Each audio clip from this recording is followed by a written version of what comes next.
जब सत्ता की ताकत के सामने सवाल कमजोर पड़ जाए तो आवाज बुलंद करनी पड़ती है। बोल कि लब आजाद है तेरे।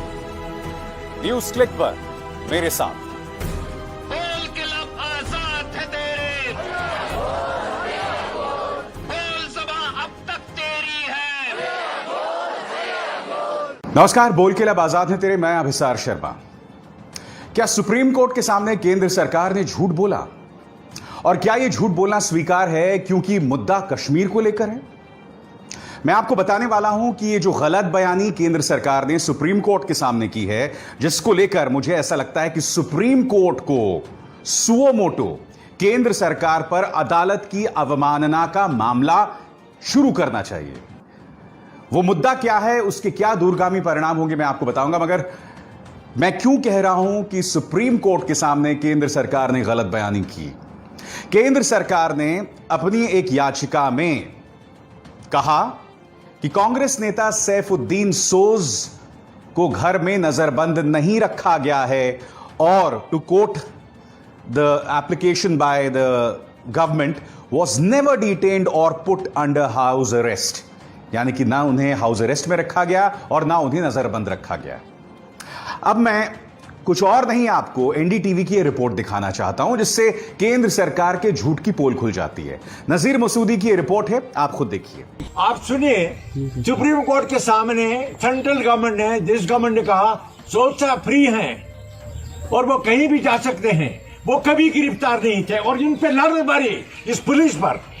मैं कहता हूं आपको, ये पुलिस स्टेट बन गई है, ये सिपाही मुझे रोक रहे हैं, आप ये देख रहे हैं मुझे, और ये सुप्रीम कोर्ट को बताइए। अगर प्रेस की फ्रीडम है, आप मेरी आवाज वहां ले लीजिए। सिपाही मुझे रोक रहे हैं और सुप्रीम कोर्ट के सामने सेंट्रल गवर्नमेंट और स्टेट गवर्नमेंट कहती है सोचा फ्री है।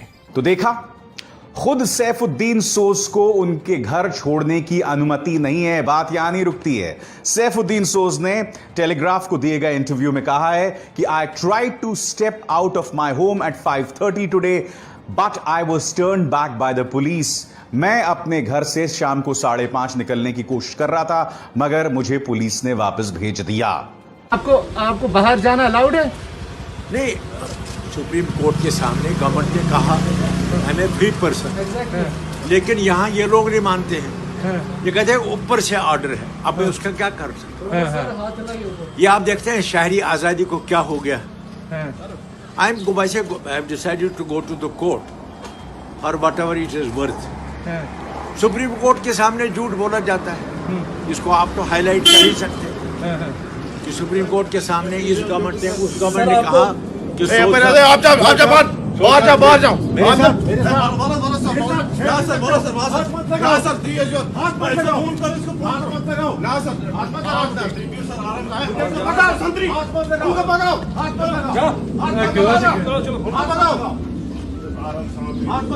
कैसे होगा?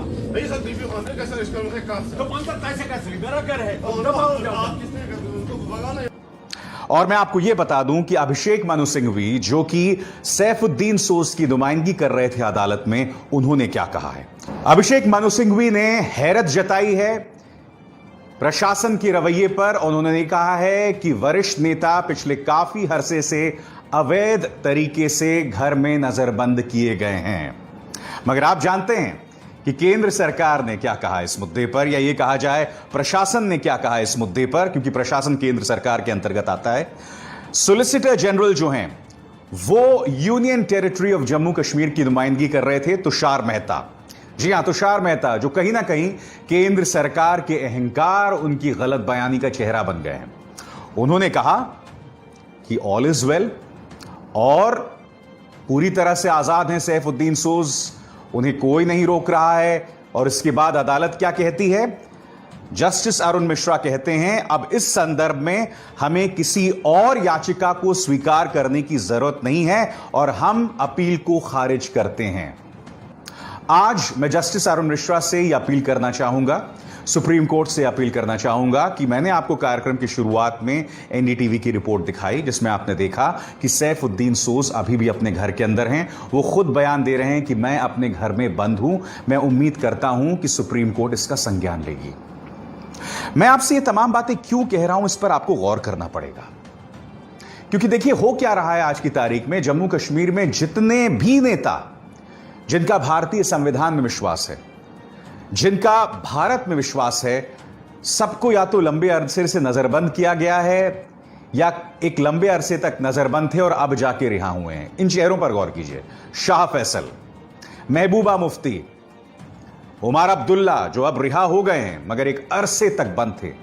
ये वो तमाम लोग हैं जिनका इंडियन स्टेट में विश्वास है, भारत में विश्वास है, जिन्होंने बार बार जम्मू कश्मीर की जनता से अपील की है कि आप बाहर आएं, वोट दें। एक ऐसे मौके पर जब आतंकवादी जम्मू कश्मीर की जनता को रोक रहे थे वोट देने से। मेरी बात ये पूरी तरह से मेरी समझ के परे है कि आखिर जिस राजनेता का भारत में विश्वास है उन्हें आप नजरबंद क्यों कर रहे हैं? इस कार्रवाई से कौन खुश होगा? इस कार्रवाई से दो ही लोग खुश होंगे, एक तो पृथकतावादी सेपरेटिस्ट जिनका भारत में विश्वास नहीं है, और दूसरा आतंकवादी और पाकिस्तान। क्यों? क्योंकि होगा क्या कि जैसे ही आप जम्मू कश्मीर के अंदर मुख्य धारा के जो राजनेता हैं उनकी आवाज को दबाएंगे, वहां की जनता को दबाएंगे, तो ऐसे में जो सेपरेटिस्ट हैं, आतंकवादी हैं, वो मजबूत होंगे क्योंकि उनका तो वैसे ही विश्वास नहीं है भारत के ऊपर। तो ऐसे में वो मजबूत होंगे। मैं आपको बता दूं कि सैफुद्दीन सोज के बेटे सलमान सोज ने इस मुद्दे पे क्या कहा है, पढ़ के सुनाना चाहता हूं। Dear PM Narendra Modi, you lead a government of liars. For a year, my father was not allowed by police to leave our home. They had no written orders. Now Jammu Kashmir government lies, says he wasn't under house arrest. How low will you go? Well, after no intrusion, anything is possible. Salman सोज यहां क्या कह रहे हैं कि मोदी सरकार झूठों की सरकार है, मगर हमें हैरत में नहीं आना चाहिए क्योंकि मोदी सरकार ने तो यह भी दावा किया था कि चीन ने घुसपैठ नहीं की थी। अब जब आप इतना बड़ा झूठ बोल सकते हैं तो यह तो कुछ भी नहीं है उसके सामने। अब इस मुद्दे पर उमर अब्दुल्ला ने द वायर को एक वीडियो कॉल के जरिए इंटरव्यू दिया है और इसमें उन्होंने कुछ अहम बातें की हैं जिस पर आपको गौर करने की जरूरत है, जो मैं आपको पढ़ के सुनाना चाहूंगा। उमर अब्दुल्ला कहते हैं, The magistrate came with his rubber stamp and his pen, assuming that I would sign it quite happily and run away. And he gave me the bond and said, you sign this and you can leave. And the bond says that I will remain silent on all developments in Jammu and Kashmir subsequent to August 5, 2019 for the foreseeable future, which is basically tantamount to saying that I will no longer be a politician. I said, no, I am not going to sign this bond because to sign it silences me for the future. केंद्र सरकार उमर अब्दुल्ला की आवाज को बंद करने की कोशिश कर रही थी। इस बात जो है हमारे समझ के परे है। मैं आपको बता चुका हूं, उमर अब्दुल्ला वो हैं जिन्होंने जम्मू कश्मीर की आम जनता से यह अपील की थी कि वो बाहर आएं, वोट करें। एक ऐसे वक्त जब आतंकवादी, जब हिजबुल मुजाहिदीन, लश्कर-ए-तैयबा जम्मू कश्मीर की जनता को धमकी दे रहे थे कि आप वोट ना करें, तो ऐसे में उमर अब्दुल्ला जैसे राजनेताओं, शाह फैसल जैसे राजनेताओं, सैफुद्दीन सोज जैसे राजनेताओं पर दबाव बनाने का तुक क्या है, मुझे ये बात समझ नहीं आ रही है। क्या इस बात पर केंद्र सरकार को गौर करने की जरूरत नहीं है? यह आखिर भारत के हित में कैसे हो सकता है? मुझे डर इस बात का है कि केंद्र सरकार का यह रवैया कहीं ना कहीं कश्मीरी जनता को भारत से दूर करता जा रहा है। मैं एक बात पूछना चाहता हूं इस देश के मध्यम वर्गीय परिवारों से। आजकल स्कूल्स बंद हैं, आपके और हमारे बच्चे घरों में बैठकर ऑनलाइन क्लासेस कर रहे हैं। क्या आप जानते हैं कि कश्मीर के अंदर 3G काम नहीं कर रहा है, 4G काम नहीं कर रहा है, स्कूल्स पहले ही नहीं चल रहे हैं, ऊपर से ऑनलाइन क्लासेस भी संभव नहीं है। आप कल्पना कीजिए अगर आपका बच्चा इस स्थिति में होता तो क्या होता। ऐसे में उनके साल दर साल बर्बाद होते रहेंगे, उनके बच्चों का भविष्य बर्बाद होता रहेगा। और अगर उनके बच्चों का भविष्य बर्बाद होता रहेगा तो आपसे मैं एक सीधा सवाल पूछना चाहता हूं कि आम कश्मीरी भारतीय मुख्य धारा में कैसे शामिल होगा? आप ना भूलें कि पूर्व प्रधानमंत्री अटल बिहारी वाजपेयी ने हीलिंग टच की बात की थी, और जब उन्होंने हीलिंग टच की बात की थी तो उन्होंने कश्मीरी को भारतीय मुख्य धारा में जोड़ने की बात कही थी। उसे तोड़ने की, उसे अलग करने की बात नहीं की थी। कल्पना कीजिए कि अगर आपका बच्चा ऑनलाइन क्लासेस ना पढ़ पाए और इसी तरह से उसका वक्त बर्बाद होता रहे। ये जो दोनों घटनाएं आपके सामने मैं पेश कर रहा हूं ना, जिस तरह से सैफुद्दीन सोज के मामले में केंद्र सरकार ने झूठ बोला, और दूसरी तरफ जिस तरह से बच्चे जो हैं वहां पढ़ नहीं पा रहे हैं, पृथकतावादी वहां मजबूत हो रहे हैं, मुझे ऐसा लग रहा है ये तमाम बातें इस बात का प्रमाण है कि केंद्र सरकार की रणनीति में एक बहुत बड़ी दिक्कत है। और रही बात सुप्रीम कोर्ट को झूठ बोलने की, गलत बयानी करने की, तो कश्मीर के मुद्दे पर तो हो ही रहा है।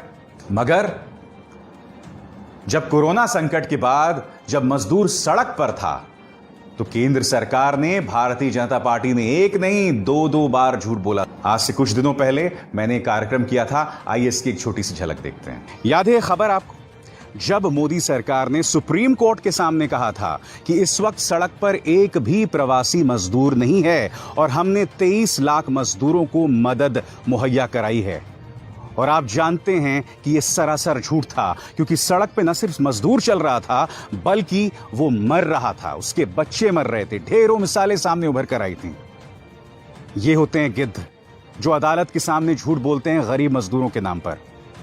जब इस लड़की ने इस साइकिल पर बैठकर अपने पिता को गुरुग्राम से बिहार तक पहुंचाया था, तब आपको शर्मिंदा होना चाहिए था। मगर आपके मंत्री रविशंकर प्रसाद, किरण रिजिजू, रामविलास पासवान, ये तमाम लोग कह रहे थे कि इसे साइकिलिंग फेडरेशन में इसे जगह दी जाए और साइकिलिंग प्रतियोगिता में इसे शामिल किया जाए। ये सोच होती है गिद्ध वाली सोच, और मैं आपको बताता हूं क्यों।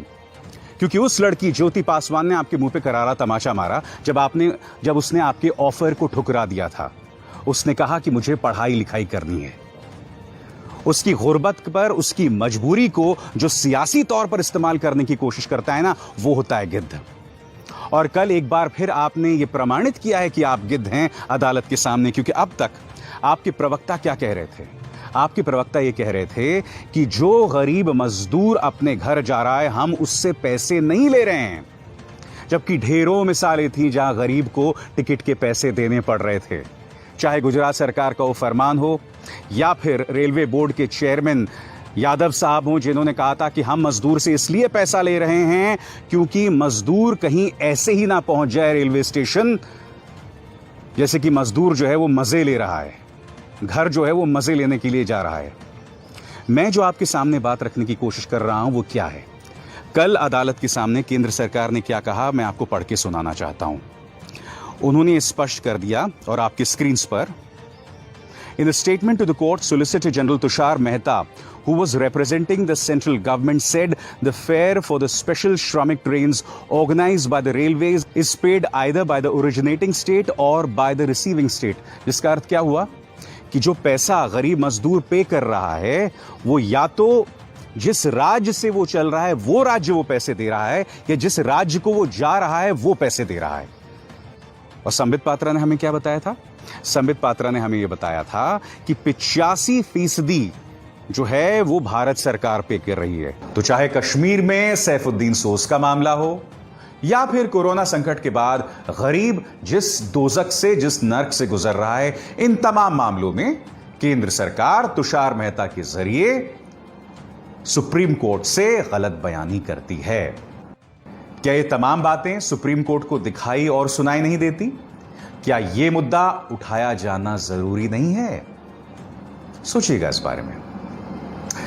बहरहाल, बोल के लब आजाद है तेरे में बस इतना ही। मेरी आप सबसे अपील कि इस कार्यक्रम को ज्यादा से ज्यादा लोगों तक पहुंचाएं, इसे लाइक करें, शेयर करें, और न्यूज क्लिक के हमारे चैनल को न सिर्फ सब्सक्राइब करें बल्कि हां, उस बेल आइकन को भी जरूर दबाएं, ताकि जैसे ही मैं कोई शो करूं सीधे आपके मोबाइल फोन्स तक पहुंच जाए। नमस्कार।